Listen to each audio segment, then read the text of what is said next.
ಕೆಲವೊಂದು ಗೂಡಂಗಡಿಯಲ್ಲಿ ಲಿಕ್ಕರ್ ಕೂಡ ಸಿಕ್ಕಿದೆ, ಮತ್ತೆ ಅಜಿನೋಮೋಟೊ ನಮ್ಮಲ್ಲಿ ಇದೆ, ಮತ್ತೆ ಟೇಸ್ಟಿಂಗ್ ಪೌಡರ್ ಇದೆ. ಇಂಥದ್ದನ್ನೆಲ್ಲ ಹಾಕಿ ಅವರು ಏನೋ ಆಹಾರ ಪದಾರ್ಥವನ್ನು ಕೊಡುವುದರ ಮುಖಾಂತರ ಜನರ ಆರೋಗ್ಯದ ಮೇಲೆ ದುಷ್ಪರಿಣಾಮ ಬೀರುವಂತಹ ಸಾಧ್ಯತೆ ಇರುವುದರ ಕಾರಣಕ್ಕೋಸ್ಕರ ಈ ಒಂದು ಡೆಂಗ್ಯೂ ಮತ್ತೆ ಮಲೇರಿಯಾ ಹೆಚ್ಚಾಗುವ ಈ ಕಾಲಘಟ್ಟದಲ್ಲಿ ನಾವು ಕಾರ್ಯಾಚರಣೆಯನ್ನು ನಿರಂತರವಾಗಿ ನಾವು ಮಾಡ್ತಾ ಇದ್ದೇವೆ.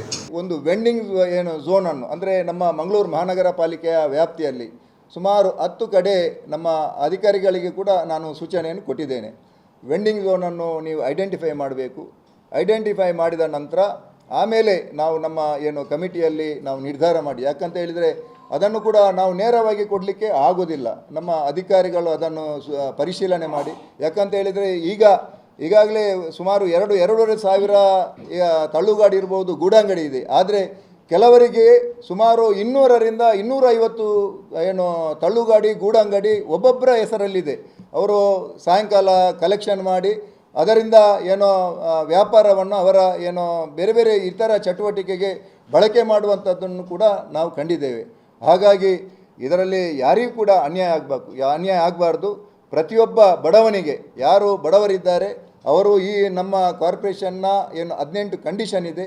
ಆ ಕಂಡೀಷನ್ ಆಧಾರದಲ್ಲಿ ವಿಶೇಷವಾಗಿ ಅದರಲ್ಲಿ ನಮ್ಮ ಕಂಡೀಷನ್ನಲ್ಲಿ ಎಲ್ಲಿಯೆಲ್ಲ ವಾಣಿಜ್ಯ ವ್ಯವಹಾರ ಎಲ್ಲ ನಡೀತಾ ಇದೆ ಅಲ್ಲಿ ನಾವು ತಳ್ಳುಗಾಡಿಗೆ ಮತ್ತು ಗೂಡಂಗಡಿ ನಾವು ಕುಳಿತು ಅಂದರೆ 3 ರೀತಿಯಾದಂಥ ವ್ಯಾಪಾರ ನಾವು ಯಾವುದೇ ರೀತಿಯ ಗೂಡಂಗಡಿಗೆ ನಾವು ಕೊಡಲಿಕ್ಕೆ ಎಲ್ಲೂ ಕೂಡ ಅವಕಾಶ ಇಲ್ಲ. ಒಂದು ಕುಳಿತು ವ್ಯಾಪಾರ ಮಾಡುವಂಥದ್ದು, ಇನ್ನೊಂದು ತಳ್ಳುಗಾಡಿಯಿಂದ ವ್ಯಾಪಾರ ಮಾಡುವಂಥದ್ದು, ಮತ್ತು ಇನ್ನೊಂದು ತಲೆಯಲ್ಲಿ ಹೊತ್ತು ವ್ಯಾಪಾರ ಮಾಡುವಂಥ 3 ರೀತಿಯಾದಂತಹ ಬೀದಿ ಬದಿ ವ್ಯಾಪಾರಸ್ಥರು. ಇವರಿಗೆ ನಾವು ಗುರುತಿಸಿ ಅವರಿಗೆ ವೆಂಡಿಂಗ್ ಝೋನ್ನ ಮುಖಾಂತರ ಮುಂದಿನ ದಿನಗಳಲ್ಲಿ ನಮ್ಮ 2 ಕ್ಷೇತ್ರದ ಶಾಸಕರನ್ನು ವಿಶ್ವಾಸಕ್ಕೆ ತೆಗೆದುಕೊಂಡು ಪ್ರತಿಪಕ್ಷ ಮತ್ತು ಆಡಳಿತ ಪಕ್ಷದ ಸದಸ್ಯರು ಇದ್ದುಕೊಂಡು ನಮ್ಮ ಅಧಿಕಾರಿಗಳ ಮುಖಾಂತರ ಅವರಿಗೆ ವೆಂಡಿಂಗ್ ಝೋನ್ ಮಾಡಿ ಅವರಿಗೆ ಕುಳಿತು ವ್ಯಾಪಾರ ಮಾಡಲಿಕ್ಕೆ ನಾವು ಅವಕಾಶವನ್ನು ಖಂಡಿತವಾಗಿ ಕೂಡ ಮಹಾನಗರ ಪಾಲಿಕೆಯ ಮುಖಾಂತರ ನಾವು ಕಲ್ಪಿಸಿಕೊಡ್ತೇವೆ.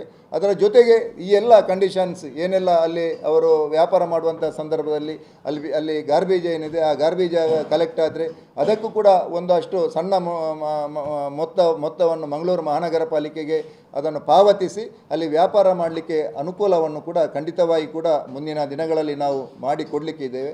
ಹಾಗಾಗಿ ಈಗಾಗಲೇ ಅವರು ಹೇಳುವಂಥ ವಿಚಾರ ಎಲ್ಲವೂ ಕೂಡ ಸತ್ಯಕ್ಕೆ ದೂರವಾದಂಥ ವಿಚಾರ. ನಮಗೆ ಗುರುತಿನ ಚೀಟಿ ಯಾರಿಗೂ ಕೂಡ ಗುರುತಿನ ಚೀಟಿ ಕೊಡಲಿಲ್ಲ.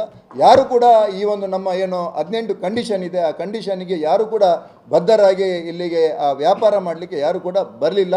ಆ ಕಾರಣಕ್ಕೋಸ್ಕರ ಈಗಾಗಲೇ ಪೆಂಡಿಂಗ್ ಆಗಿದೆ.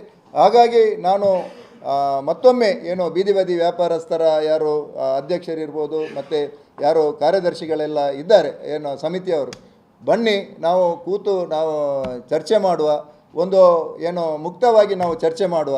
ಆ ಮುಖಾಂತರ ಬಡವರಿದ್ದಾರೆ ಬಡವರಿಗೆ ಅವರಿಗೆ ವ್ಯವಸ್ಥೆಯನ್ನು ಕಲ್ಪಿಸಿಕೊಡುವಂಥ ಕೆಲಸವನ್ನು ಮಹಾನಗರ ಪಾಲಿಕೆ ಖಂಡಿತವಾಗಿ ಕೂಡ ನಾವು ಮಾಡ್ತೇವೆ.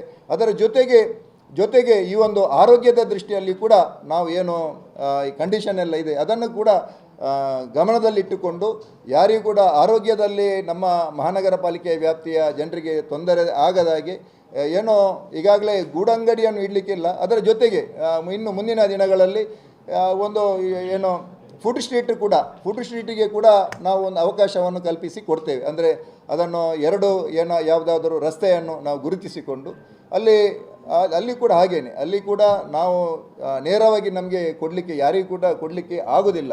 ಹಾಗೆ ಅದನ್ನು ಕೂಡ ನಾವು ಟೆಂಡರ್ ಮುಖಾಂತರ ಅದನ್ನು ಓಪನ್ ಟೆಂಡರ್ ಮುಖಾಂತರ ನಾವು ಕರೆದು ಅಲ್ಲಿ ಅವರಿಗೆ 10x10 ಇಲ್ಲ 10x20 ಜಾಗವನ್ನು ಗುರುತಿಸಿ ಅಲ್ಲಿ ಸ್ಟ್ರೀಟ್ ನಮ್ಮ ಫುಡ್ ಸ್ಟ್ರೀಟಿಗೆ ಕೂಡ ಅವಕಾಶವನ್ನು ನಾವು ಮುಂದಿನ ದಿನಗಳಲ್ಲಿ ಕಲ್ಪಿಸಿ ಕೊಡ್ತೇವೆ ಎಂಬಂಥ ಮಾತನ್ನು ಈ ಸಂದರ್ಭದಲ್ಲಿ ಹೇಳಲಿಕ್ಕೆ ಇಚ್ಛೆ ಪಡ್ತಾ ಇದ್ದೇನೆ.